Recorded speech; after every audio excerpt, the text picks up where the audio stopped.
ചന്ദ്രനോടൊക്കും തിരുവദനം മൃദു സുന്ദരമന്ദസ്മിതരുചിയും തൃക്കൈയുകളിൽ ചക്രാദികളും കങ്കണവര കടകാദികളും.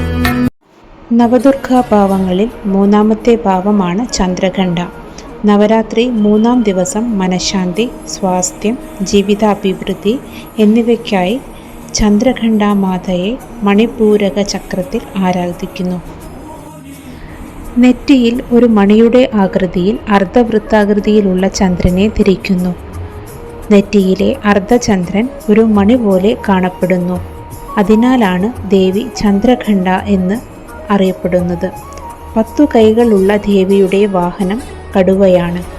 ഓരോ കൈകളിലുമായി പത്മം, ധനുസ്, ബാണം, കമണ്ഡലു, ഖഡ്ഗം, ഗദ, ശൂലം എന്നീ ആയുധങ്ങളുണ്ട്.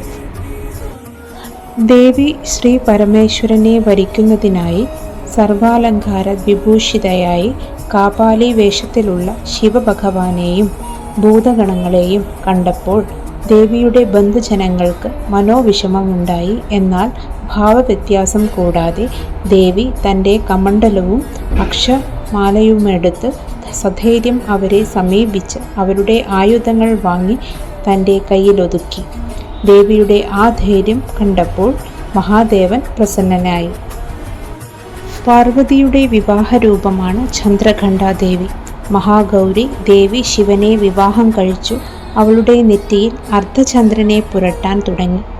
അതിനാൽ അവളെ ചന്ദ്രഘണ്ഠ എന്ന് വിളിക്കുന്നു.